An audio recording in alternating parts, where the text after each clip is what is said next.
Assalamualaikum warahmatullahi wabarakatuh. Hai pembelajar di seluruh Indonesia, saya akan melanjutkan materi tentang dasar-dasar manajemen perkantoran dan layanan bisnis. Pada elemen 3 ini kita akan membahas tentang profil entrepreneur, job profile, peluang usaha, dan pekerjaan atau profesi dalam bidang manajemen perkantoran dan layanan bisnis. Dalam kehidupan sehari-hari, manusia senantiasa melakukan aktivitas atau kegiatan yang diwujudkan dalam gerakan-gerakan. Itulah yang dinamakan kerja. Bekerja mengandung arti melaksanakan suatu tugas yang diakhiri dengan sebuah karya yang dapat dinikmati oleh manusia yang bersangkutan. Faktor pendorong penting yang menyebabkan manusia bekerja adalah adanya kebutuhan yang harus dipenuhi. Aktivitas dalam kerja mengandung unsur suatu kegiatan sosial, menghasilkan sesuatu, dan pada akhirnya bertujuan untuk memenuhi kebutuhannya. Namun demikian, di balik tujuan yang tidak langsung tersebut, orang bekerja untuk mendapatkan imbalan yang berupa upah atau gaji dari hasil kerjanya itu. Jadi pada hakikatnya orang bekerja tidak saja untuk mempertahankan kelangsungan hidupnya, tetapi juga bertujuan untuk mencapai taraf hidup yang lebih baik. Dalam suatu perusahaan, untuk menentukan deskripsi pekerjaan perlu dilakukan analisis. Analisis pekerjaan adalah informasi tertulis mengenai apa yang harus dikerjakan dalam suatu perusahaan agar tujuan tercapai. Manfaat analisis pekerjaan dalam suatu perusahaan agar tujuan tercapai. Manfaat analisis pekerjaan yang memberikan informasi tentang aktivitas pekerjaan, standar pekerjaan, konteks pekerjaan, dan persyaratan personalia, perilaku manusia, dan alat-alat yang dipergunakan. Pada saat melakukan proses menganalisis pekerjaan, ada beberapa langkah yang harus dilalui. Di antaranya adalah menentukan penggunaan hasil informasi analisis pekerjaan. 2. Mengumpulkan informasi tentang latar belakang. 3. Mengumpulkan muakal atau orang yang akan dipasrahi jabatan yang akan dianalisis. 4. Mengumpulkan informasi analisis pekerjaan.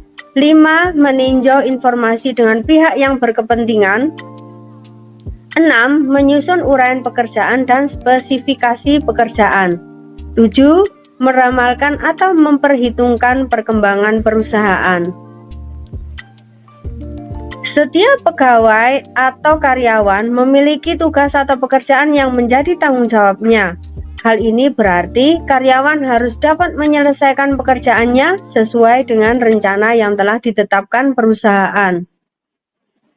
Secara kualitas, hasil kerja karyawan dari waktu ke waktu harus lebih baik, semakin relatif, dan dapat diselesaikan dalam waktu yang lebih singkat.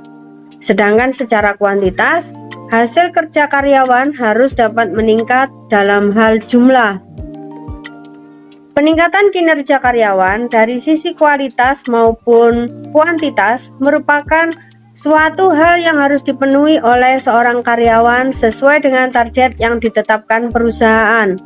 Kondisi ini merupakan salah satu bentuk dari tuntutan tugas yang harus dapat dilakukan oleh seorang karyawan.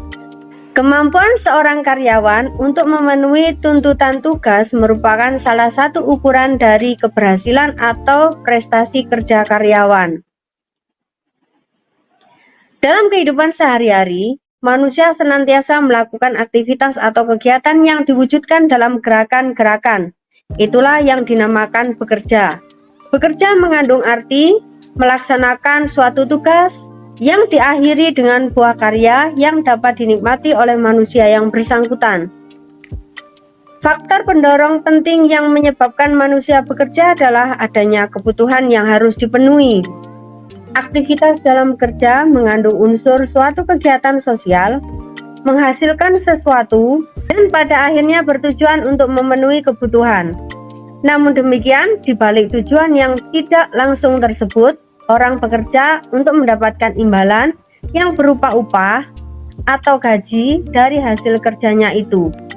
Jadi, pada hakikatnya, orang bekerja tidak saja untuk mempertahankan kelangsungan hidupnya, tetapi juga bertujuan untuk mencapai taraf hidup yang lebih baik.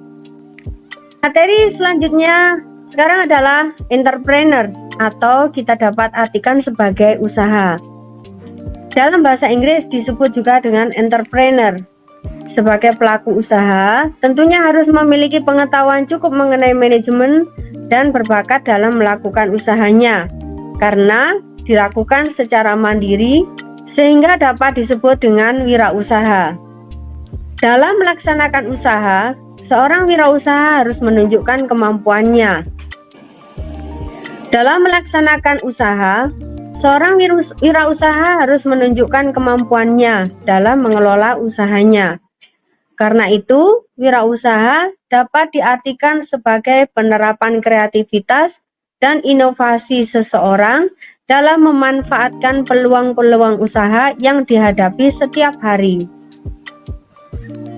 Penerapan kreativitas dan inovasi oleh seorang wirausaha tentunya dituntut memiliki karakter yang mendukung pekerjaannya. Karakter wirausaha yang harus dimiliki adalah kejujuran, bertanggung jawab, menepati janji, disiplin, suka membantu, komitmen tinggi, menghormati, dan memiliki impian untuk mengejar prestasi. Dan menurut kalian, selain karakter wirausaha yang telah saya sampaikan, karakter apa lagi yang sebaiknya dimiliki oleh wirausaha? Tulis jawaban kalian di kolom komentar ya. Demikian materi pada elemen 3 tentang profil entrepreneur, job profile, peluang usaha, dan pekerjaan atau profesi dalam bidang manajemen perkantoran dan layanan bisnis. Wassalamualaikum warahmatullahi wabarakatuh.